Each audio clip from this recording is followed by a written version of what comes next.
wassalamu ala asrafil anbiya'i wal mursalin sayyidina wa maulana Muhammadin wa ala alihi wa ashabihi ajmain, amma ba'd. Puji syukur alhamdulillah, pada malam hari ini Allah masih memberikan keberkahan bagi kita di penghujung tahun 2023.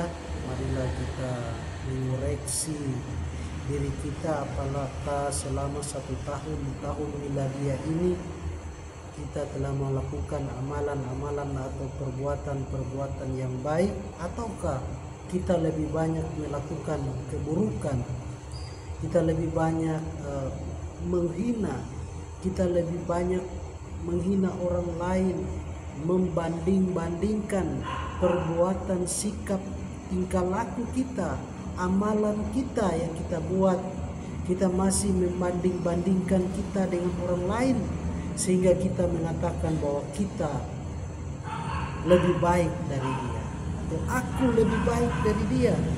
Ingat, ketika kita sudah mengatakan bahwa aku lebih baik dari dia, maka kita sama saja dengan iblis yang mengatakan kepada Nabi Adam alaihissalam bahwa aku lebih baik dari dia.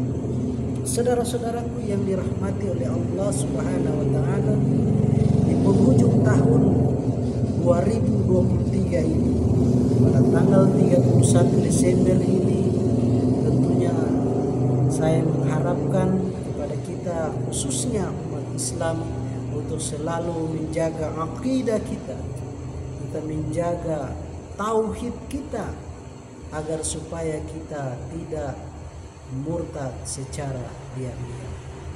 Nah, banyak orang yang mengajukan pertanyaan kepada saya, Ustadz, bagaimana dengan perayaan malam perpisahan tahun atau disebut malam tahun baru?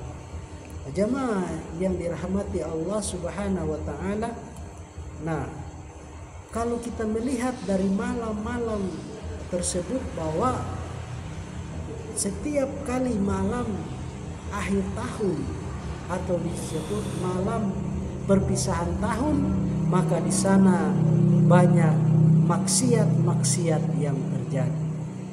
Di antaranya adalah sesuai dengan apa yang dikatakan oleh Al-Quran Al-Karim, Al-Ma'idah ayat 90 mengatakan, ya ayyuhalladzina amanu innamal hamru wal maisiru wal anzabu wal aslamu rijsun min amali syaitan.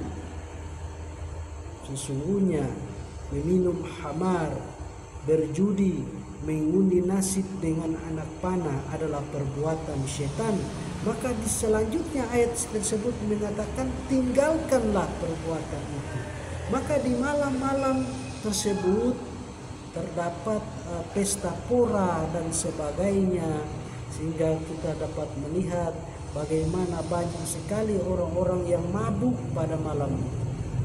Sehingga kita sebagai umat Islam perlu untuk menahan diri kita sesuai dengan ajaran agama kita, bahwa sesuatu perbuatan yang haram janganlah kita lakukan.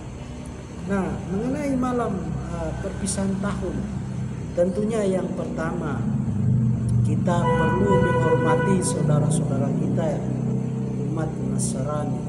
Saudara-saudara kita yang merayakan pada malam hari itu adalah malam keberkahan bagi mereka.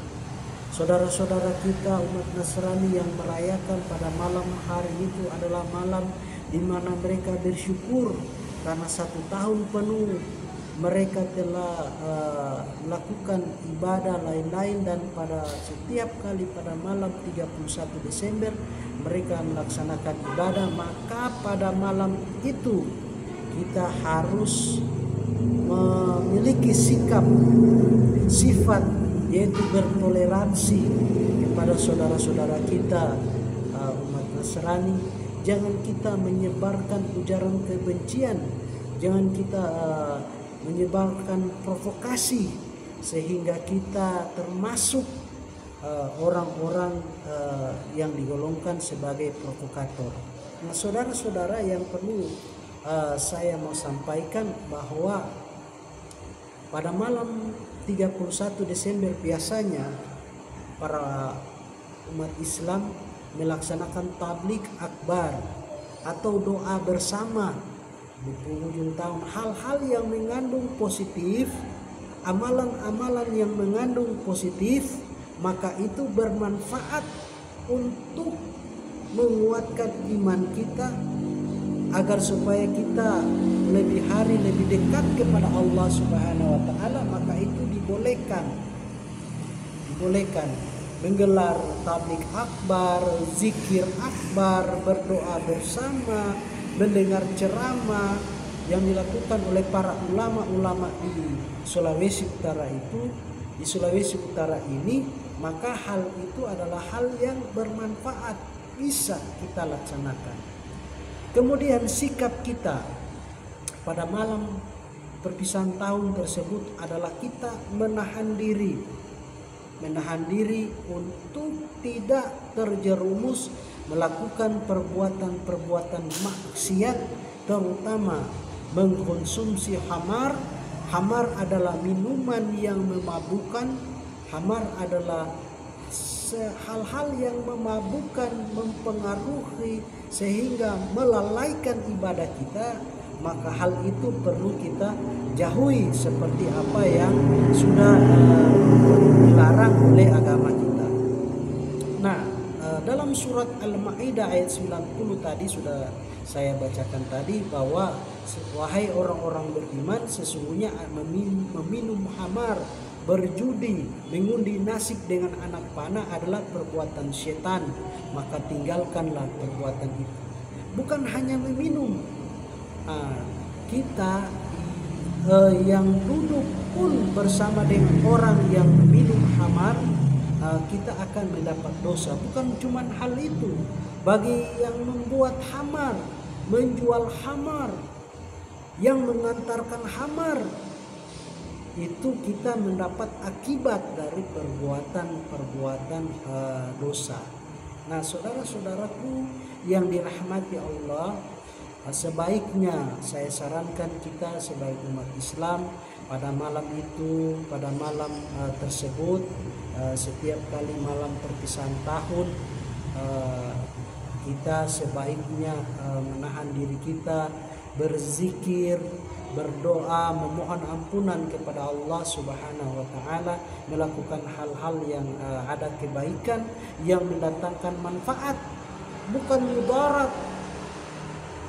Nah, ada juga yang bertanya kepada saya, bagaimana dengan kembang api, petasan dan sebagainya. Nah, kita lihat dari petasan tersebut, apa manfaat dari petasan tersebut? Apakah mudarat dari petasan tersebut? Contohnya seperti kita sudah lihat, sudah viral di YouTube, yang main petasan kemudian tangannya ini hancur, tangannya ini hancur, jari-jarinya putus. Itu akibat dari petasan. Jadi rupanya petasan ini lebih banyak mudaratnya dari manfaatnya. Nah, untuk itu saya sarankan bagi kita sebagai umat Islam, untuk kita menahan diri. Kita yang memiliki kelebihan, memiliki uang yang banyak, sebaiknya kita gunakan untuk hal-hal yang bermanfaat, seperti kita menyantuni anak yatim, atau kita memberikan bantuan kepada kaum duafa dan lain-lain, daripada kita hamburkan uang kita untuk hal-hal yang tidak berguna, hal-hal yang banyak mudaratnya daripada manfaatnya.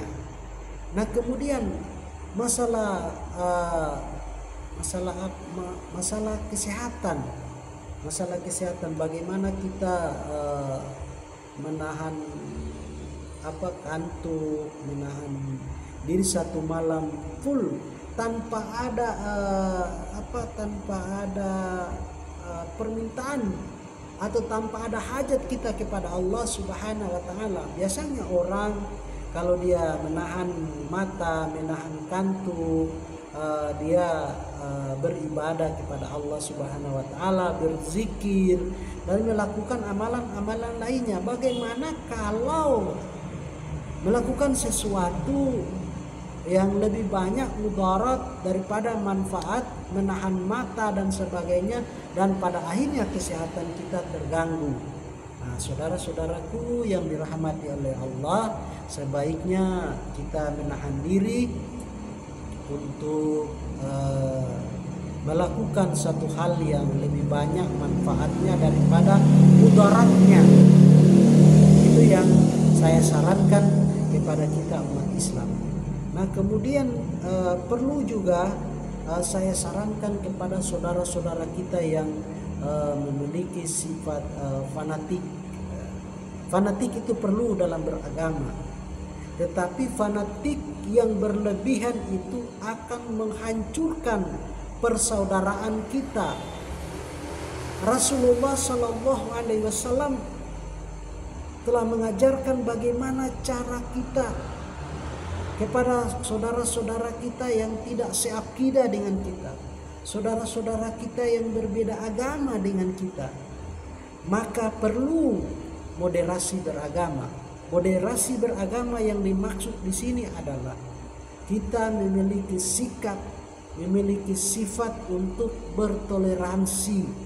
Tetapi toleransi dalam tanda kutip, bahwa toleransi yang dimaksud di sini kita sebagai umat Islam, kita tetap memegang prinsip bahwa toleransi harus sesuai dengan ajaran Rasulullah Sallallahu Alaihi Wasallam, yaitu toleransi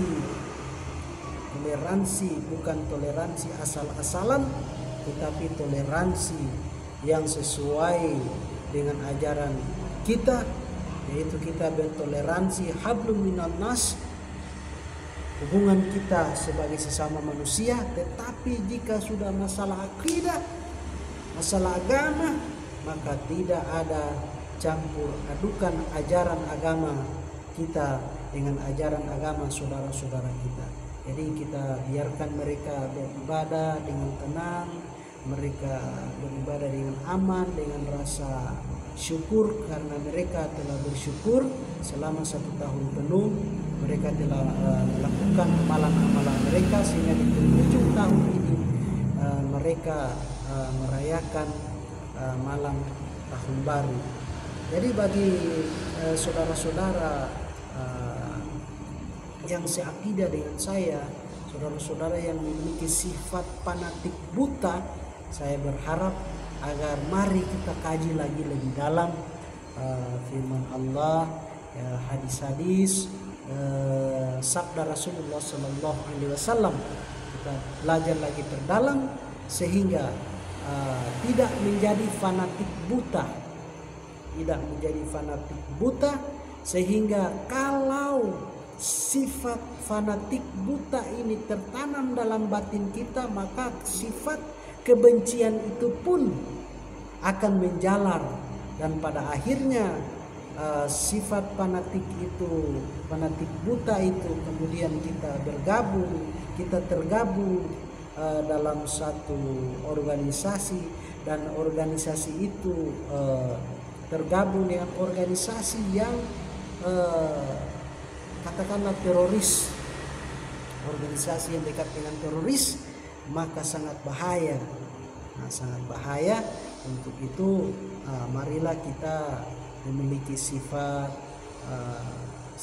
baik, kita menyampaikan apa yang baik, kita menyampaikan untuk kebaikan, agar supaya Indonesia aman, Indonesia damai. Kemudian terlebih khusus Sulawesi Utara kita ini masih dikenal dengan provinsi yang toleransi. Lebih khusus di Minahasa Utara ini sudah beberapa kali mendapat gelar kabupaten yang tingkat toleransinya tinggi. Nah, itu saya sarankan kepada kita semua, mudah-mudahan dengan apa yang saya sampaikan ini boleh bermanfaat bagi kita semua. Mohon maaf apabila ada salah kata, salah ucapan. Yang salah tentunya datang dari setan, dan yang benar datang dari Allah Subhanahu wa taala. Akhir kalam, wassalamualaikum warahmatullahi wabarakatuh.